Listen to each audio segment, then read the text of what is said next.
A beautiful morning to our viewers across the world. I'm Ayo Adams, and you're welcome to the sports segment of the weekend show. And I'm walking you through the happenings in the world of sports. Majorly all the updates from the Super Eagles, then we'll go to the Premier League, then the Champions League, then the Europa League, and all the fixtures for the Champions League round of 8. Well, we'll start with the Super Eagles.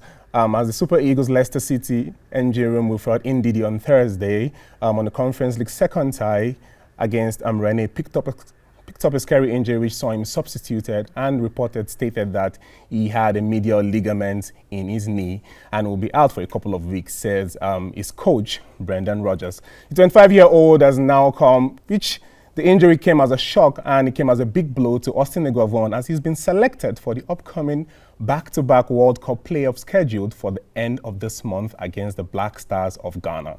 I mean, this is one of the most brilliant midfielder in the world. He's one of the most brilliant back midfielder in the world, and then he's gone on injury, and Nigerians reacted across social media showing their displeasure as to how indeed he went on injury and how are we going to survive, or if we would survive, the Ghana clash without our engine room. Also on the Nigerian scene, the NWFL and the NFF Executive Committee members led an inspection team to the Babayara Stadium in Kumasi, Ghana, after calls for the venue for the match was called for due to a bad pitch surface which was raised by the Nigerian sporting bodies. Ghana and Nigeria will battle for a place among the 5 African countries who will represent the continent at the FIFA World Cup in Qatar. The first leg of this tie is scheduled to be played on 25th of March with the Black Stars of Ghana hosting the Super Eagles, while the return leg will be played here at the MKO Abiola Stadium in Abuja on the 29th of March. With the winner on aggregate qualifying for the Global Football Peace Show. I mean, it's going to be a brilliant game. It's going to be a brilliant scene. It's going to be brilliant scenes in Kumasi and also in Abuja. If you're a Nigerian, you are a Nigerian watching this, and across the world, if you're a Nigerian, make sure you support the Super Eagles. Let us know. Let's go Eagles. Let's do it. Let's go to the World Cup. It's going to be an amazing scene. It's going to be amazing scenes across Ghana and Nigeria. Let us know your predictions. Who do you think will take the first tie on 25th in Ghana? Let us know under our Instagram, Twitter, and every other platform on social media.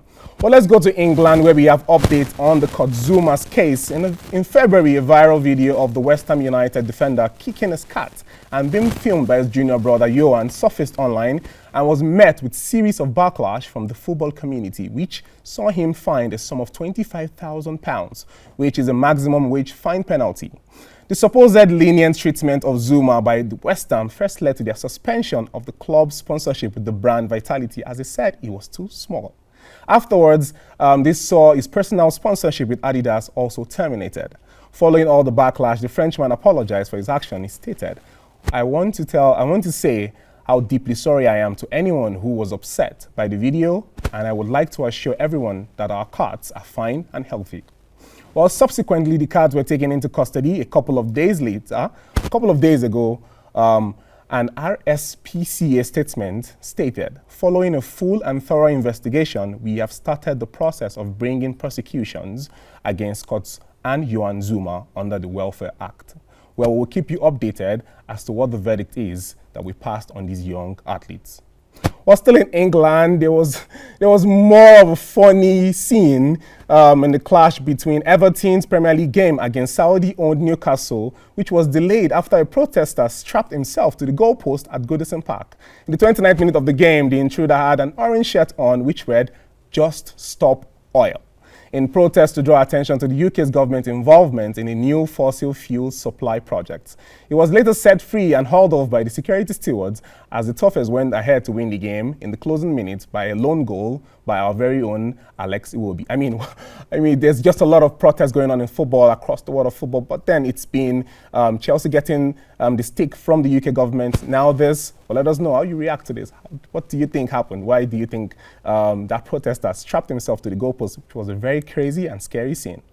Now to my favorite part of the show, we move to the Champions League, where we've had lots and lots of football, brilliant goals, amazing scenes, and I mean, the Champions League is the biggest club competition across the world of football, and the showdown continues. We start with Benfica. The Eagles of Lisbon needed the appointment Darwin Núñez yet again to come to their rescue as they knocked out Ajax with a lone goal, qualifying 3-2 on aggregates. In the 77th minute of the game, when the Uruguayan headed in the winner to send his side into the last 8, and they are the only Portuguese team left in the Champions League.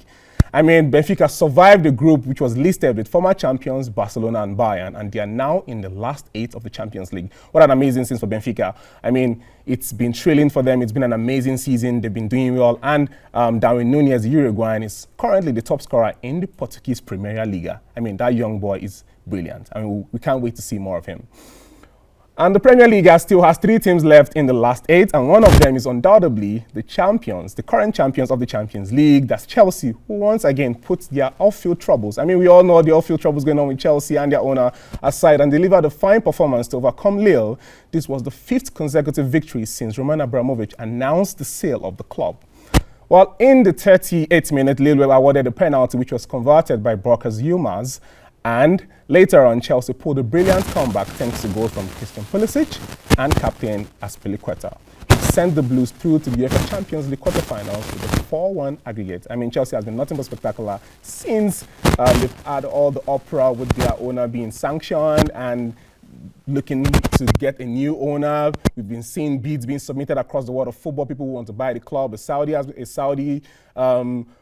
company has submitted a list. Chelsea former legends are also trying to submit lists to bring up their bids to have a percentage of the club. We will see how that pans out, and we'll give you more updates on that. Well, let's move to Italy. It was an upset in Turin as Europa League champions Villarreal stunned the Italian giant Juventus with a late show to reach the Champions League quarterfinals. Gerardo Moreno scored a 78th-minute penalty, while young-star defender Pau Torres scored in the 85th minute, and Arnaud Danjuma, who's having a thrilling season in La Liga, finished things by converting a 90+2-minute penalty. Unai Emery's men produced an impressive performance in Turin after the two sides had played out a 1-1 draw in Spain 3 weeks ago. The Yellow Submarines, they amaze us every season. They knocked out Manchester United in the final of the Europa League last season, and they won the title. I mean, it was amazing to see Unai Emery. And Unai Emery also had bids coming from him to leave the club and go to another club, a bigger club, back to England. But he refused to stay with the Yellow Submarine boys, and he has gone to create multiple records with his new team, first winning them the Europa League. Well, the Champions League dream ended at Old Trafford when Manchester United suffered a 1-0 defeat to the Liga champions Atletico Madrid. It all started with a brilliant setup from João Felix, tying up Antoine Griezmann to put on Plata for Renan Lodi. In the 45th minute, he headed in the goal. While there were a lot of uproars, Anthony Elangas appeared to be fouled in the build-up to the goal, but Man United lacked the spark at the back before the breakdown happened with Atletico. The defeat means that Manchester United will be ending their season without a trophy. The last time Manchester United won a trophy was with Jose Mourinho, and will be the first time in 16 years that Cristiano Ronaldo will go a season without a trophy. The quarterfinal draws have been conducted yesterday, and here are the matches that are going to be coming up for you in the next round. In the next round, we have Chelsea will be taking on Real Madrid. That's going to be another tie. It happened last year, and Chelsea knocked out Real Madrid brilliantly, where N'Golo Kante brilliantly displayed his pace across the season. And then we were also going to have Premier League giants and La Liga giant taking a face-off at the Etihad Stadium, where Manchester City will be playing Atletico Madrid. And we'll now move to Spain, where Villarreal will be hosting Bayern Munich, before we now have the Portuguese side left in the competition playing Bayern Munich. Well, let's switch gears to the Europa League as Barcelona pulled a brilliant comeback in the Turkey. The goal lines opened up in the 29th minute when Captain Macau headed in the opener from a corner kick, before Barcelona responded swiftly and brilliantly from youngster Pedri as he sat down 2 defenders before slotting it past the goalkeeper. Superstar signing Pierre-Emerick Aubameyang, who's been nothing short of remarkable since his signing in January, wrapped up the show before he came back to latch upon a Frankie de Jong's headed cutback. This now sends the Bulgaria into the 2-1 aggregate. They won 2-1 aggregate, and they are also into the last 8 of the Europa League.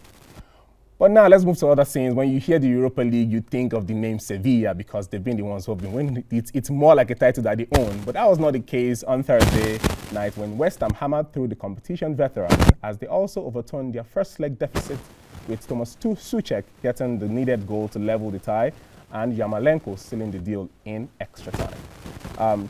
That's been amazing. It was an amazing scene to see the Hammers hammering out the Europa League giants out of the tie. But the fixtures have also been drawn up for the round of 8 with the Europa League. We have Barcelona, who are going to be playing Frankfurt. We have Braga, who is going to be playing Rangers, and we have other big games in the Europa League.